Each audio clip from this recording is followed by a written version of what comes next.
Complete Edu. It's all about learning. Good afternoon friends, complete edu channel पे आपका हार्दिक स्वागत है। सीबीएसई फिजिक्स की जो इलेक्ट्रोस्टैटिक है वो वाला जो हम वर्जन है वो पढ़ रहे थे फिलहाल। तो हमने अभी तक डाइपोल के बारे में स्टडी किया, इलेक्ट्रिक चार्ज की प्रॉपर्टीज़ के बारे में स्टडी किया, कूलम्ब्स लॉ के बारे में स्टडी किया। आज हम शुरू करने जा रहे हैं इलेक्ट्रिक फ्लक्स के बारे में। तो इलेक्ट्रिक फ्लक्स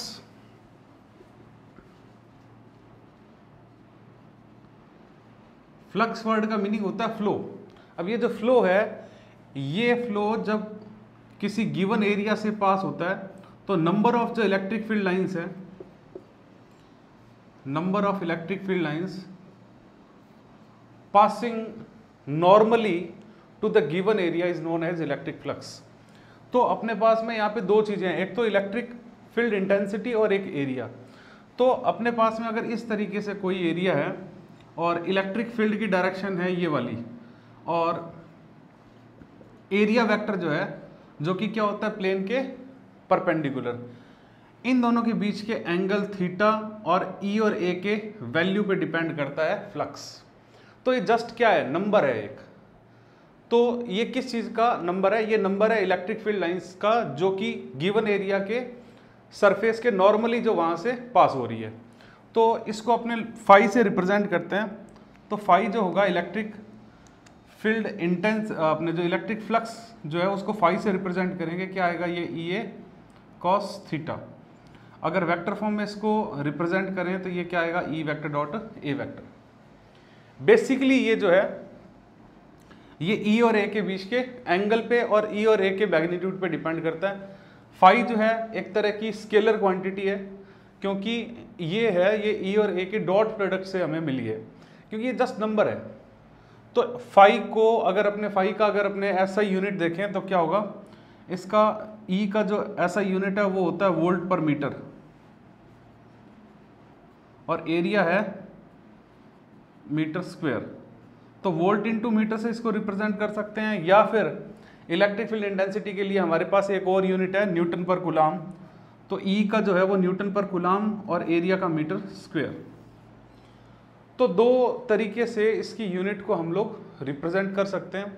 और बात करें अगर डायमेंशनल फार्मूले की, तो अपने पास में जो ई है ये क्या है? ये है फोर्स पर यूनिट चार्ज। तो इसका डायमेंशनल फार्मूला होता है m1 L1 T-2, और चार्ज का होता है बेटा A1 T1। तो ये बनेगा m1 L1 T-3 A-1। और अगर A का भी डायमेंशनल फार्मूला लें तो ये क्या आएगा? L square. तो बेसिकली क्या बनेगा? m1 L3 T-3 A-1। तो ये जो इलेक्ट्रिक फ्लक्स है इसके बारे में हमने कंप्लीट इंफॉर्मेशन है वो ले ली। अब अगर आगे हम बात करें कि हम लोगों ने इसको क्यों स्टडी किया है, क्या रीज़न है। देखो, हमें electric field intensity Coulomb's law से अगर हम पता करने जाएं तो वो सिर्फ और सिर्फ एक सिंगल चार्ज के लिए पॉसिबल है।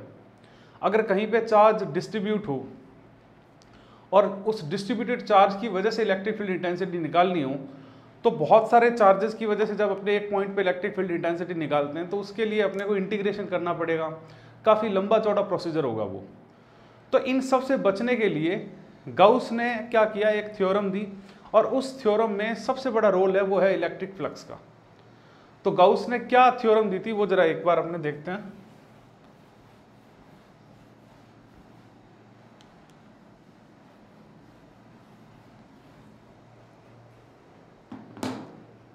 गाउस का ये कहना था कि अगर मान लो किसी भी तरह के क्लोज सरफेस के अंदर अपने पास में कुछ चार्ज हो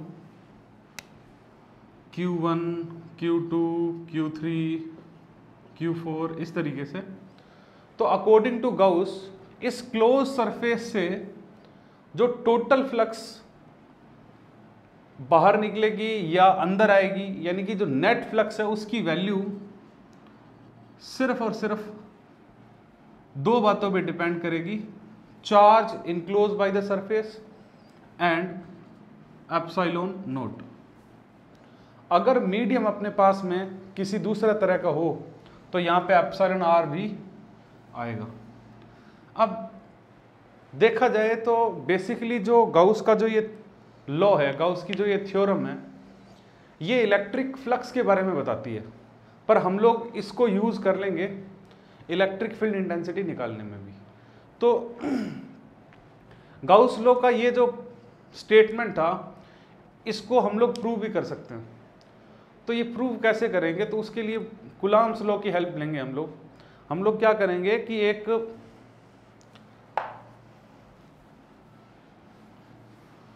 पॉइंट चार्ज पे कंसंट्रेट करते हैं। यहाँ इस पॉइंट चार्ज से r डिस्टेंस पे जो इलेक्ट्रिक फील्ड इंटेंसिटी होगी अकॉर्डिंग टू कूलॉम्स लॉ कितनी होनी चाहिए, kq/r²। यहाँ पे q ये सोर्स चार्ज है, r इन दोनों के बीच की डिस्टेंस है, ये पॉइंट P है। अगर मैं एक ऐसे स्फीयर के बारे में एज्यूम करूं जिसका सेंटर ये चार्ज हो, तो ये जो चार्ज है इसकी वजह से जो इलेक्ट्रिक फील्ड है वो इसके सराउंडिंग हर डायरेक्शन में होगी। तो अगर मैं यहां पे स्फीयर पे हल्का सा एक छोटा सा सरफेस एरिया एज्यूम करूं dA, तो इस सरफेस एरिया dA से जो इलेक्ट्रिक फ्लक्स पास होगी वो कितनी होगी। तो अगर इसका एरिया dA है तो ये जो एरिया होगा, ये एरिया क्या होगा, इसकी डायरेक्शन क्या होगी भाई, जो सरफेस एरिया होता है उसके लिए एरिया वेक्टर की डायरेक्शन सरफेस के क्या होती है, परपेंडिकुलर आउटसाइड। जैसे ये मान लो हमारे पास में एक सरफेस है, तो इस सरफेस के लिए अगर मैं सरफेस एरिया वेक्टर की बात करूं तो उसकी डायरेक्शन क्या होगी, ये वाली। इस सरफेस के लिए क्या होगी, ये वाली। तो सरफेस पे जो नॉर्मल होगा वो नॉर्मल ही एरिया वेक्टर की डायरेक्शन को शो करेगा। तो एरिया वेक्टर की डायरेक्शन भी यही है। और इलेक्ट्रिक फील्ड की डायरेक्शन की बात करें तो इस पॉइंट पे देखा जाए तो इस प्लस क्यू चार्ज की वजह से इलेक्ट्रिक फील्ड भी इसी डायरेक्शन में होगा, यानी कि ई और डी जो है वो दोनों एक ही डायरेक्शन में है, कोलिनियर है। तो यहां से जो फ्लक्स पास होगी वो कितनी होगी, D phi equal to E vector dot D A vector. अब यहाँ पे थीटा की वैल्यू क्या है, थीटा क्या है, ई और डी ए के बीच का एंगल। तो ये एंगल कितना है, 0। तो मेरे पास ये वैल्यू है वो आई है। पर ये जो फ्लक्स पास हुई है वो सिर्फ इस छोटे से स्मॉल पोर्शन जो था इस पूरे स्फीयर का, उसके छोटे से सरफेस एरिया डीए से है वो पास होने वाली फ्लक्स है। अगर मेरे को पूरे के पूरे इस होल सरफेस से, क्लोज सरफेस से पास होने वाली फ्लक्स के बारे में बात करनी है तो जितने भी इसके छोटे छोटे सरफेस है उन सारे सरफेस से पास होने वाली इलेक्ट्रिक फील्ड, जो इलेक्ट्रिक फ्लक्स है वो काउंट करनी पड़ेगी। तो उसको काउंट करने के लिए हम लोग क्या करेंगे, दो मेथड है, एक है इंटीग्रेशन और एक है सिंपल जो समीशन करते हैं वो। तो हम लोग इंटीग्रेशन करेंगे, तो बाकी जितने भी छोटे छोटे एरिया होंगे, स्मॉल एरियाज, उन स्मॉल एरिया से जो पास होने वाली फ्लक्स है उसके लिए हम लोग क्या करेंगे, इसका इंटीग्रेशन। अगर इंटीग्रेशन करें हम तो टोटल जो फ्लक्स है वो क्या हो जाएगा, फाई। और इलेक्ट्रिक फील्ड की अगर बात की जाए तो इलेक्ट्रिक फील्ड, क्योंकि ये मैंने क्या लिया, मैंने एक लिया है स्फीयर, और स्फीयर जो है उसके सेंटर से सरफेस तक की डिस्टेंस सेम ही रहती है, रेडियस के बराबर है, चाहे कहीं भी पॉइंट ले लो। तो डिस्टेंस सेम है इन सारे के सारे पॉइंट्स के लिए। किससे, इसके सोर्स चार्ज से। चार्ज भी सबके लिए सेम ही है। जब Q भी सेम है, R भी सेम है, K भी चेंज नहीं हो रहा, इसका मतलब है E का जो मैग्नीट्यूड होगा वो भी चेंज नहीं होगा। यानी कि इस पूरी सरफेस के किसी भी पॉइंट्स पे जाओगे आप, किसी भी पॉइंट पे, तो सबके लिए जो डायरेक्शन होगी DA की और E की वो दोनों भी सेम होगी। और किसी भी पॉइंट पे अगर जाया जाए तो वहाँ पे इलेक्ट्रिक फील्ड का जो मैग्नीट्यूड होगा वो भी क्या होगा, सेम। तो मैं इस E को, क्योंकि ये कॉन्स्टेंट है इस पूरी सरफेस पे, इसको मैंने ले लिया बार, क्योंकि हम लोग क्या करते हैं, हम लोग जो कांस्टेंट होता है किसी भी इंटीग्रेशन या डिफरेंशिएशन में उसको बाहर ले आते हैं। अब ये जो सारे के सारे सरफेस एरिया मिलेंगे, इस पूरे के पूरे स्फेयर का जो सरफेस एरिया होगा वो कितना होगा, phi equal to E into 4 pi R square. अब आएगी कुलॉम्स लॉ का जो अपने पास में रिजल्ट है उसको यूज करने की बारी। तो कुलॉम्स लॉ के अकॉर्डिंग पहले से हमने फाइंड आउट कर रखा है कि ई की वैल्यू कितनी होनी चाहिए, के क्यू बाई आर स्क्वायर। तो अगर मैं के की वैल्यू भी पुट कर दूं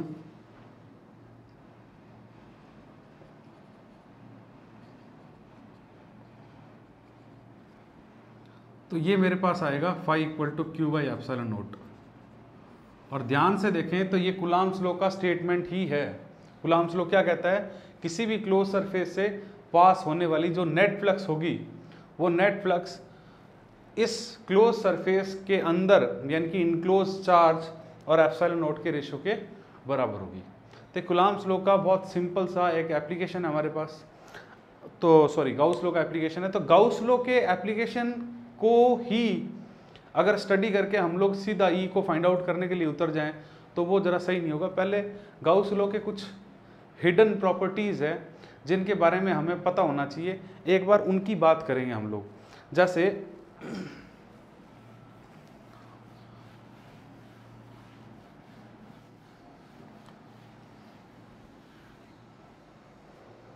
मैं एक एक कंडीशन लिख के चलूँगा और आप लोगों को उसके थ्रू कोशिश करूँगा एक्सप्लेन करने की कि ये कैसे काम करता है। सबसे पहली चीज़ तो ये कि ये चार्ज पड़ा है किसी जगह पे, एक ये मैंने लिया क्लोज सरफेस और एक क्लोज सरफेस इसी चार्ज के लिए इस तरह का ले लिया। ध्यान रखें ये डैश का मतलब ये नहीं है कि बीच में लीकेज है, डैश का मतलब है कि इन दोनों को मैं अलग अलग शो करना चाहता हूँ। तो अगर पूछा जाए कि ये जो स्फेयर है इससे पास होने वाली फ्लक्स और ये जो अपने पास में एक जो क्यूब है, इस दोनों से पास होने वाली फ्लक्स में कुछ वेरिएशन होगा क्या, चेंज होगा क्या? तो एक बार के लिए ऐसा लग सकता है कि ये क्यूब का जो वॉल्यूम है ये ज़्यादा है, सरफेस एरिया भी ज़्यादा है, तो ऐसा लग सकता है कि इससे पास होने वाली फ्लक्स ज़्यादा होनी चाहिए, पर ऐसा बिल्कुल नहीं है। हम लोगों ने ये देखा था कि गाउस लॉ ये कहता है कि जो पास होने वाली फ्लक्स है वो फ्लक्स कभी भी इसके शेप और साइज पे डिपेंड नहीं कर रही, यानी कि चाहे ये क्यूबिक शेप में हो चाहे स्फेरिकल शेप में हो, इस बात से कोई फर्क नहीं पड़ेगा कि टोटल फ्लक्स कितनी जा रही है। फाई की जो वैल्यू है वो फिर से बता रहा हूँ सिग्मा क्यू और एप्सिलॉन नॉट पे ही डिपेंड करती है। यानी कि इसका शेप अगर स्फेरिकल से हटा के क्यूब के शेप में अगर अपने पास में क्लोज सरफेस हो तो भी रिजल्ट यही रहेगा हमारे पास। अब अगर बात करें अपने कि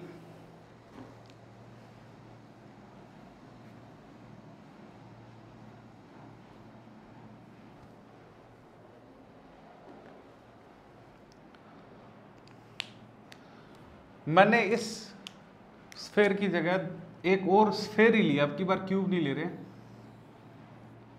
ये एक और स्फेयर ले लिया। क्या अब बड़े वाले स्फेयर और छोटे वाले स्फेयर में से पास होने वाले फ्लक्स जो है उसमें कुछ वैरायटी या वेरिएशन देखने को मिलेगा? तो जवाब फिर से यही है कि कोई फर्क नहीं पड़ेगा, चाहे इसका साइज छोटा हो चाहे बड़ा हो, चाहे शेप क्यूबॉइड हो या फिर स्फेरिकल हो, उससे भी कोई फर्क नहीं पड़ेगा। यानी कि साइज और शेप इन दोनों का नेट फ्लक्स से कोई लेना देना नहीं है। अच्छा, अब एक और बात करते हैं, क्या कि अब की बार मैंने चार्ज को सेंटर पे रखने के बजाय यहां पे रख दिया, तो इसकी लोकेशन चेंज करने से क्या इस स्फेयर से पास होने वाली फ्लक्स पे, टोटल फ्लक्स पे कोई फर्क पड़ेगा? तो जी इससे भी कोई फर्क नहीं पड़ेगा। मैंने ये कहा ही नहीं कि टोटल चार्ज इनक्लोज जो है वो सेंटर पे होना चाहिए, वो कहीं भी हो, बस इसकी बाउंड्री के अंदर होना चाहिए। यानी कि गाउस लॉ के अकॉर्डिंग टोटल चार्ज कहीं भी किसी भी फॉर्म में किसी भी तरह पड़ा हो उससे कोई फर्क नहीं पड़ता, जो वो क्लोज सरफेस है उससे पास होने वाली फ्लक्स सेम रहेगी, कोई फर्क नहीं पड़ेगा। अच्छा जी, अब एक कंडीशन देखते हैं कि अब मैंने क्या किया कि एक चार्ज इस स्फीयर के आउटसाइड में एक और चार्ज है वो रख दिया +2q। अब तो आपको लग रहा होगा फर्क पड़ना चाहिए, पर क्या अब इस स्फीयर से पास होने वाली फ्लक्स पे कोई फर्क पड़ेगा? तो इसका जवाब भी यही है कि नहीं फर्क पड़ेगा, क्योंकि स्टेटमेंट को देखो। स्टेटमेंट क्या कहती है? स्टेटमेंट ये कहती है कि जो टोटल फ्लक्स है वो सिर्फ और सिर्फ किस पे डिपेंड कर रही है? चार्ज इनक्लोज, फिर से कह रहा हूं, charge enclose by close surface, ना कि उसके साइज, शेप या बाहर क्या पड़ा है, कितना चार्ज पड़ा है, उससे कोई लेना देना नहीं है। जो चार्ज इसके अंदर होगा, चाहे कहीं भी पड़ा हो, किसी भी लोकेशन में पड़ा हो, कोई फर्क नहीं पड़ेगा। यानी कि जो फ्लक्स होगी वो सिर्फ और सिर्फ एक ही बात पर डिपेंड करेगी, क्लोज सरफेस के अंदर कितना चार्ज है, उसका साइज क्या है, शेप क्या है, चार्ज की लोकेशन क्या है, बाहर कितना चार्ज पड़ा है, इन चीज़ों से कोई मतलब नहीं है। अब अगली बात अगर हम करें कि भाई अगर ये चार्ज उठा के मैं अंदर रख दूं तो क्या अब फ्लक्स वेरी करेगी? यहाँ पे रख दिया मैंने ये चार्ज, तो अब फर्क पड़ेगा। रीज़न क्या है कि अब इनसाइड जो अपने पास में जो चार्ज है वो अब चेंज हो गया। पहले Q था, अब कितना है? 3Q। इसी पे बेस्ड 2016-17 ये क्वेश्चन आते रहते हैं। CBSE बोर्ड ने बाकायदा इस पे क्वेश्चन पूछा था कि जो फ्लक्स होगा उसमें क्या चेंज आएगा। तो मेरे हिसाब से गाउस लॉ के बारे में आपकी जो छोटी बहुत जो अलग से प्रॉब्लम्स होती है वो अब नहीं होनी चाहिए। एक छोटी सी चीज़ और हमने देखनी है कि ये जो गाउस लॉ जो है ये कूलम्ब्स लॉ से कई मायनों में बहुत ब्रॉड है। ब्रॉड का मीनिंग क्या है? कूलम्ब्स लॉ सिर्फ और सिर्फ तब बात करता है जब चार्ज क्या हो? स्टैटिक हो। इसके अलावा गाउस लॉ जो है वो कूलम्ब्स लॉ के कंपैरिजन में इस मायने में भी ब्रॉड है कि कूलम्ब्स लॉ जहाँ सिर्फ स्टैटिक चार्ज के लिए काम करता है, वहीं गाउस लॉ में अगर अपने पास में कोई भी क्लोज सरफेस है उसमें चाहे वो चार्ज स्टैटिक हो या मूव कर रहा हो, इससे कोई फर्क नहीं पड़ता। जो टोटल फ्लक्स जो इससे आउटगोइंग होगी वो अभी भी net charge enclose by surface और एप्सिलॉन नॉट के रेशियो पर ही डिपेंड करेगी। यानी कि चार्ज के मोशन का गाउस लॉ से कोई लेना देना नहीं है। बस शर्त यह है कि वो जो चार्ज है वो उसी क्लोज सरफेस के इनसाइड होना चाहिए, चाहे वो मूव करे या स्टैटिक हो। उसके अलावा कुछ छोटी छोटी चीजें हैं जो हमें पता होनी चाहिए। फॉर एग्जांपल, अगर हमारे पास में एक क्यूब हो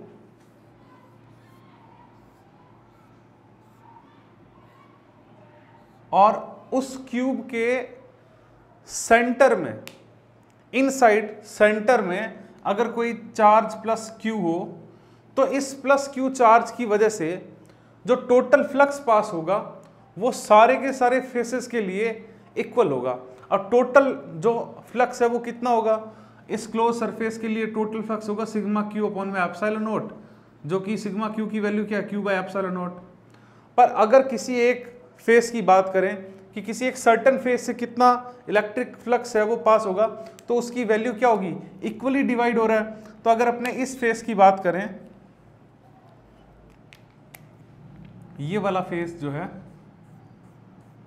तो इस फेस से पास होने वाला जो फ्लक्स होगा वो कितना होगा? Total flux upon 6। क्यों? क्योंकि टोटल फेस कितने अपने पास में? 6 फेस है, तो हर फेस से इक्वली जो फ्लक्स है वो पास हो रहा है, तो 5/6 जो होगा, यानी कि Q/6ε0 ये फ्लक्स है वो किसी एक फेस से पास होगा। इसी तरीके से अगर चार्ज को हम किसी एक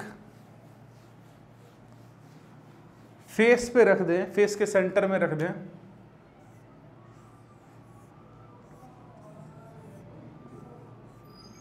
मान लो चार्ज जो है वो किसी भी एक फेस पे पड़ा, मान लो इस फेस पे पड़ा है, इसको नाम देते हैं OA, B, C, D, E, F और G।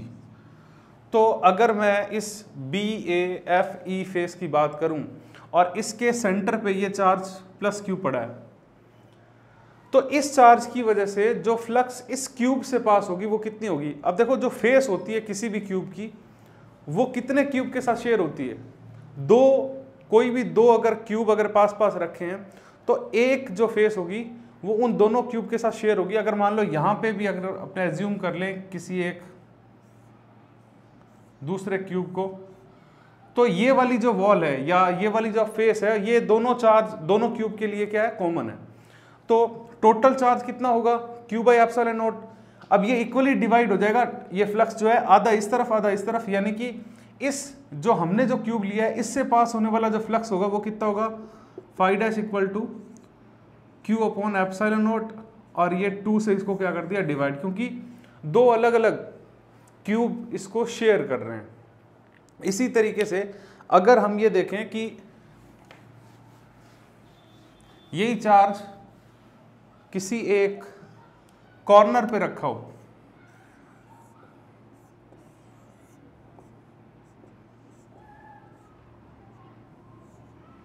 जैसे इस जगह पे चार्ज है वो रखा हुआ है, तो जो क्यूब का जो कॉर्नर है वो अपने आसपास के 8 क्यूब्स के साथ में शेयरिंग में होगा। मतलब ये जो कॉर्नर है इसका, ये इस वाले क्यूब के साथ भी होगा, और जो बाहर की तरफ ये वाला जो क्यूब है इसके साथ भी ये कॉमन होगा, और जो इस तरफ एक और अपने पास में जो इसके फ्रंट में जो क्यूब होगा उसके साथ भी शेयरिंग में होगा। 4 तो ये हो गया, 4 इसके ऊपर, यानी कि एक चार्ज अगर किसी क्यूब के कॉर्नर पे रखा हुआ है तो 8 क्यूब के साथ वो शेयर हो रहा है। तो किसी एक क्यूब से जो पास होने वाली फ्लक्स है वो कितनी होगी, phi dash equal to phi upon में 8, यानी कि Q अपॉन 8 एप्सिलॉन नॉट, ये किसी एक क्यूब से पास होने वाली फ्लक्स को शो करता है। इसी तरीके से अगर एक एज पे अगर हम लोग उस चार्ज को मान लो कि इस एज के ऊपर यहां पे जो है वो चार्ज पड़ा है, तो जो कोई भी क्यूब है उसका जो एक एज है वो कितने क्यूब के साथ शेयरिंग में, टोटल 4 जो क्यूब्स होंगे, एक ये जो इसके बिल्कुल जो साथ में होगा वो, एक इसके बार वाला और एक इसके बार वाला, तो 1 2 3 और 4 क्यूब के साथ में कोई भी एक एज जो है वो क्या रहती है, शेयरिंग में। तो ये चार्ज भी क्योंकि एज पे रखा हुआ है तो चारों में शेयरिंग हो, तो इसी वजह से किसी एक क्यूब से जो फ्लक्स पास होगी वो कितनी होगी, phi dash equal to phi upon में 4, क्योंकि फाई की वैल्यू है Q बाई एप्सिलॉन नॉट। तो इस तरीके से ये कुछ अलग अलग तरह की कंडीशंस जिन पे कई बार क्वेश्चन बनते हैं उस पे हमने डिस्कशन किया है। बाकी गाउस लॉ के जो एप्लीकेशंस है उन पे हम लोग नेक्स्ट वीडियो में डिस्कस करेंगे। गाउस लॉ से रिलेटेड किसी भी तरह की या इलेक्ट्रिक फ्लक्स से रिलेटेड किसी भी तरह की कोई आपकी क्वेरी हो, प्रॉब्लम हो, आप हमारे कमेंट में जाके वो अपनी प्रॉब्लम है वो दे सकते हैं, उसका सॉल्यूशन आपको मिलेगा। और हमसे लगातार जुड़े रहने के लिए और हमारे वीडियोस को देखने के लिए आप हमारे इस चैनल को सब्सक्राइब कीजिए, बेल आइकन को क्लिक कीजिए और हमारे फेसबुक और इंस्टा पेज को लाइक कीजिए ताकि हमारे वीडियोस लगातार आप तक पहुंचते रहें।